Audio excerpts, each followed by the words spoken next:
The following podcast is intended only for listeners who are intent on growing the business. Welcome to Innovate Marketing, where we are bringing you interviews with the brands, the influencers, and the nonprofits that are making waves and growing business. We are brought to you by mypodcast.media. MyPodcast.media produces high-quality podcasts that authentically connect you to your ideal audience. And now, I'd like to introduce you to your host for Innovate Marketing, Sherry Peak. Hello, and welcome to Innovate Marketing. Today, our guest is Patrick O'Donnell, Outsourced VP of Sales. Welcome, Patrick. How are you today? Hi, Sherry. Awesome. I'm doing great. Thanks for having me on. I appreciate it. Oh, you're welcome. We're glad that you decided to join us today so we can have this robust conversation about sales and marketing. That's one topic that's right up your alley, right? Indeed. Let's hope so. Well, looking at your profile and all the information, I think we have the right person on the call today for this interview. So before we get started, I want you to help our listeners understand what an outsourced VP of sales is and what do you do for businesses? I work with a company called Sales Acceleration, which is based out of Fishers, Indiana. And basically, there's 180 advisors like myself throughout the country. And what we focus on is small to medium-sized business. Really, our sweet spot is, I'll say, 1 million to approximately 50 million in revenue.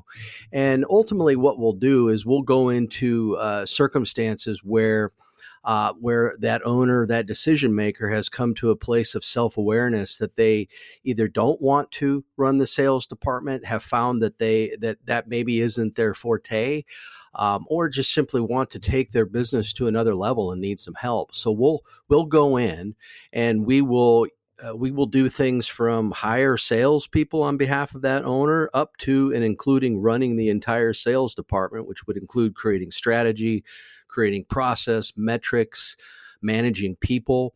And we'll do that on an outsourced, or you'll also hear fractional basis. And the fractional, where that comes from is, at least with Sales Acceleration, they won't allow people to come in like myself unless you have at least 20 years plus of high-level sales leadership.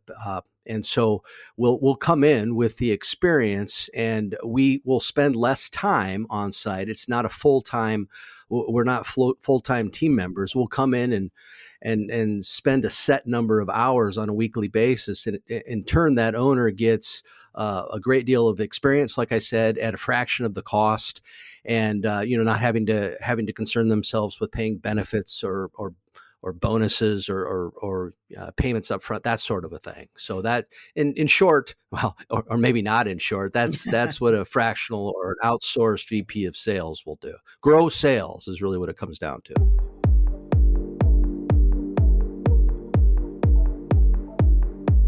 So we're still coming off the cusp of COVID. Is the need for an outsourced VP of sales something that you've seen increase since that time? That's a great question. There was a huge fear, not only in the fractional sales industry, but fractional or outsourced in general. There's outsourced CEOs, outsourced CFOs, outsourced human resources. There was a real concern during COVID that everybody would be furloughed or engagements would end because of the fear. Just really the fear out there. And believe it or not, we experienced, at least at Sales Acceleration, we experienced just the opposite. If anything, what it did for us is it made us realize that remote is truly here. Zoom calls, Teams calls, that sort of a thing. So it really forced us to come up with some engagements and really fine tune our abilities to coach and lead sales efforts remotely. So it caused us to zig and to zag, and I'm sure in some cases it wasn't ideal, but ultimately we stayed pretty consistent throughout COVID.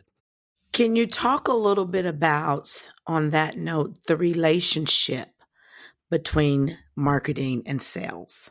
Mm, that's a great question.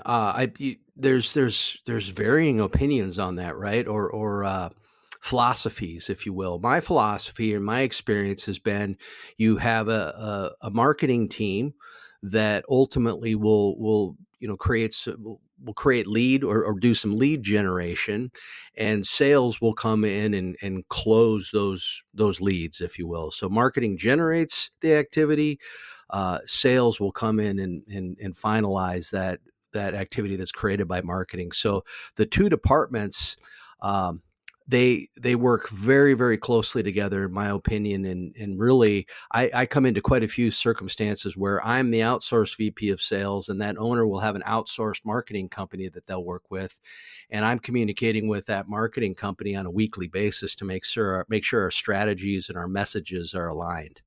That I find that very interesting because like you talk about so many people are working remote and this is probably a space where that can be easily done. Without question. Yeah, Yeah. interfacing together. I want to talk a little bit more about, what does that look like when you go into a company? You've done this time and time again. You've gone in as the outsourced VP of sales. What does that look like when you walk in? And what type of tools, training, like how does that work being on the outside versus the inside on a regular basis?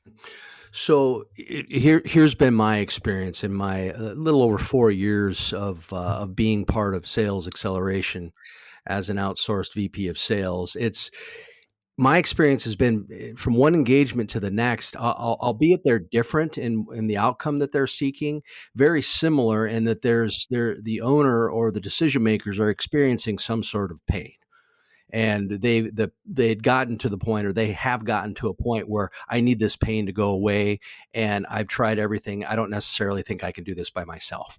And in this case, the pain is in the sales area, and so I'll come in with a specific direction on what to address as part of the engagement. So they're all very similar that way, in that there's some sort of pain, and there's some sort of place of self awareness that owner or that CEO or that decision maker has come to.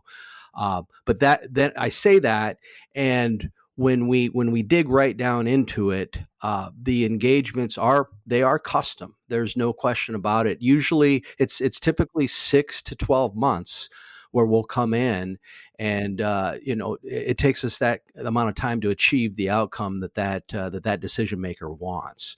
And so on the front end, in order to become familiar with that organization, I'll do quite a bit of homework on my own, but also there's some ramp up time where I'll come in for, call it, 30 to 45 days, where really my work is to acclimate with the people, acclimate with the culture, and the industry for that matter.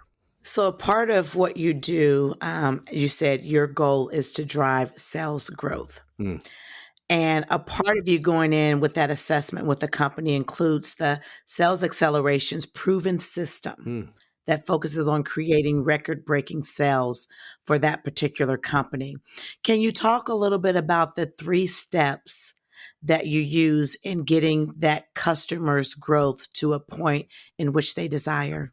Really, and it may be more than 3 steps, depending on how how in disarray, if you will, their sales department is. Mhm. There's really two situations where it seems like I come in the most. One, it's all fueled by some sort of pain, and either it's to come in and rehabilitate an existing department, whatever that rehabilitation looks like, or coming in and building a department where there isn't one there, and that owner doesn't know how to effectively build a sales department, the strategy, the process, hire the people.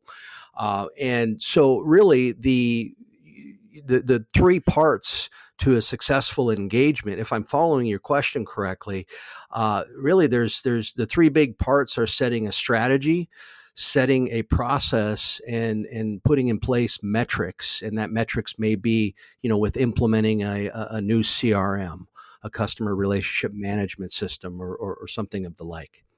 How involved is your customer in this process? Are they working with you side by side, or is it hey, this is what we need from you, and they're reporting back? What does that look like from the customer's perspective? almost every engagement on the front end, we really wanted to position as a collaboration between myself and I'll say in this instance, that owner. So it truly is a collaboration. Now, that said, part of the reason I might be coming in is to relieve that owner of the time that he or she is putting into that sales department, so they can go off and run other parts of the company, right? And so what a lot of times that pain might be, they'll find themselves working in the business when in reality, where they're at, they should be working on the business. I've experienced that many times myself. Being that you've worked in this industry for some time, I'm sure you've got a lot of wins that you've been able to help your customers or your clients achieve. What is one big win, if you can think of one, that you have had with a client? And is there anything that you can share about that wouldn't kind of take us too far in what you actually did for that particular client? But talk about one of those wins that you've had. Oh, I appreciate that. So actually, this was my first client that there was a business coach in the Indianapolis area that introduced me to a client in Beech Grove, to be exact. And ultimately, the goal of the owner was they had a pretty strong sales department, strong business already, but he had kind of hit a ceiling, in his words, and he needed help breaking through that ceiling. And ultimately, a home run engagement for myself and that owner is when we build the department to a point where they have no choice but to hire my replacement and have a full-time replacement. And I'm happy to report in this particular engagement, and this was through COVID, so it went from my being on site with the client one day a week with a specific set of directions on building out their CRM, doing some coaching up a couple of their salespeople that had gotten flat, and then and just fine tuning their strategy and their process. And about 3 months after starting that, COVID came along, and we moved remote, and we had to discover how to continue with our plan in a remote setting. So it forced us to, come up with a different plan. So I'm happy to say that I'll call it the remote plan has stuck. They're actually using parts of it to this day at their business. But ultimately, when I came in, they were approximately a $2 million business. And just under 2 years later, and sitting down with the owner, we made the decision that, hey, it's gotten to the point where we need a full-time sales manager to be here. So I helped hire my replacement. And when on my last day, we had taken their sales to the $3 million level. Wow, that's an awesome story to share, Patrick. Thank you. That's awesome. Very, very proud of it, because that disruption with COVID. Yeah, absolutely. You made a statement that the remote plan stuck. So even after you leave, there are systems that are put in place where your client can continue to build those sales. Can you talk a little bit about the type of training or the type of tools that are provided to a client once you're removed off-site that they plug into, where they can continue to allow that sales growth to be realized time and time again? Another awesome question. So throughout that the engagement time frame, and again, just under 2 years in this particular instance, I'm creating a sales playbook. Okay. And so I'm documenting everything that we're implementing, whatever that might be. And then at the end of that engagement, I'm handing over that sales playbook for that owner, or in this case, that sales manager that I helped hire to replace me. And so he has that playbook to refer to whenever he needs to refer to it. We did some pretty, what I would call, solid training with him before I departed. So I felt real confident in his ability to operate without that playbook in hand, but he has it to refer to. And then, of course, we built a relationship, so he can call me anytime he wants, if he needs any help. Now, that sounds like great customer service. You can call me anytime you want.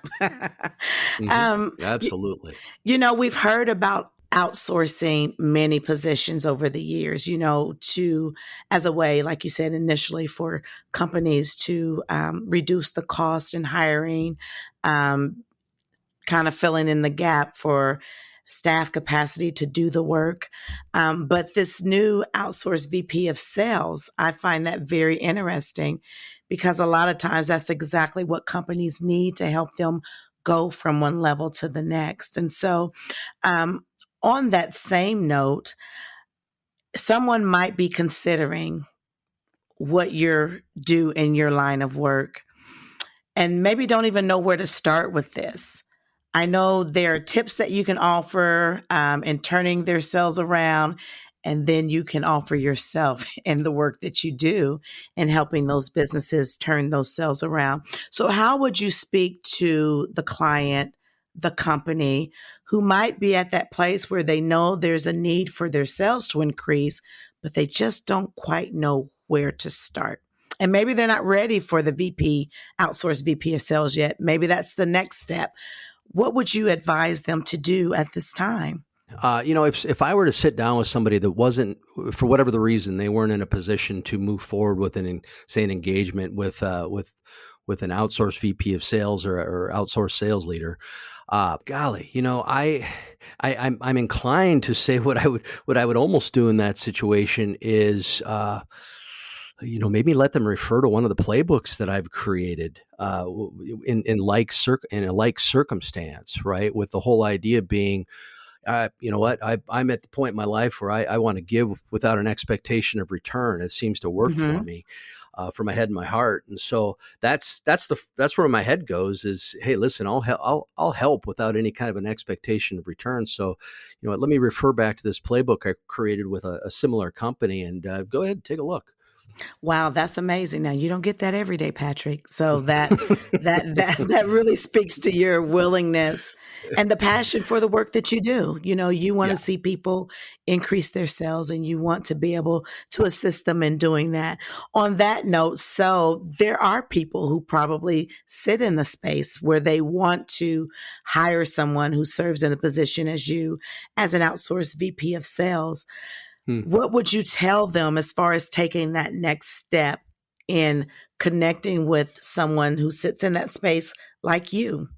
Whether it's in the Indianapolis area or otherwise, I mean, I guess I would have that person simply, either contact me directly, right? Or Mm-hmm. Sales Acceleration has what I would call a robust system where you can actually go, say you're in Los Angeles, California, you can go to a map on Sales Acceleration's site, and it will show all of the advisors that are in that community. And you can see their backgrounds and what industries they've been part of. And so maybe there's one that makes more sense for your business for whatever the reason. And then my corporate office has a process where they'll talk through a prospective owner or an owner that is considering fractional sales leadership. They'll talk them through kind of some talking points up front to see if it's a good fit, and who in that community might be the best fit for them to sit down and have a conversation. A lot of our engagements are introductions made to the referral partners that we've networked with in our communities, business coaches, EOS implementers, business bankers, small business accountants, you name it. A lot of our activity is referred to us from folks that are dealing with small business owners on a consistent basis. So for those individuals who say, hey, I really like this podcast with Patrick. I like what he shared. I like his passion for sales and wanted to connect with you directly. How could individuals do that? I think the easiest way, I have all of my contact information on my LinkedIn page. I really use that as kind of my home base. And so it's just simply Patrick O'Donnell. I believe if you were to do a search, Patrick O'Donnell, Indianapolis, it would, I'm the only one here that's part of Sales Acceleration with that name.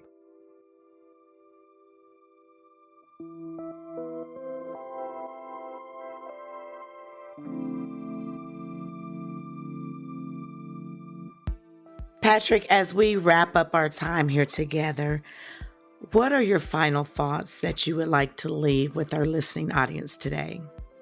I guess my final thoughts are, you really, you asked some good questions about, I heard it as readiness, mind readiness. And as an owner, business owner, I'm part owner of 3 businesses in Indianapolis myself outside of this. And so I get that, the hesitations, the expense, oh my gosh, if I shake this up too much, I don't want to disrupt my business. So you truly have to be in a place where you're ready to do it. When I'm sitting down and having those first and second conversations with a business owner, I'm interviewing them almost as much as they're interviewing me, because I've got to make sure that you are ready to give up the sales reins, if you will. There a lot of these owners, they've worn all of the hats in their businesses from day one, and for them to take one of those hats off and give it to somebody who, to give it to anybody that's a leap of faith.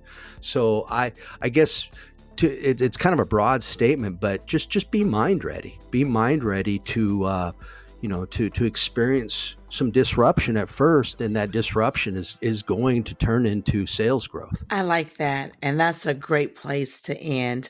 Be mind ready. That applies to so many different areas in life as we know it, Patrick. Mm-hmm. I just want to thank you for joining us today and sharing your knowledge and your expertise with us. And we look forward to having another conversation with you down the line. Thank you again for all that you poured out today to our audience. Well, thank you, Sherry. You're very, very good at what you do. Thank you. You made this very easy. Thank you.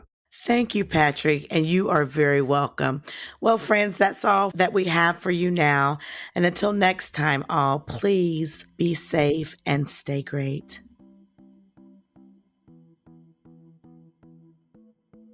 That brings us to the close of this edition of Innovate Marketing. We're glad you tuned in. Innovate Marketing is brought to you by mypodcast.media. Mypodcast.media produces podcasts for brands, influencers, and nonprofits. Find us online at mypodcast.media. Your producer for Innovate Marketing is Beth Freed. Executive producer, Sean Neal. And your host is Sherry Peak. We'll see you next time. Be sure to tune in.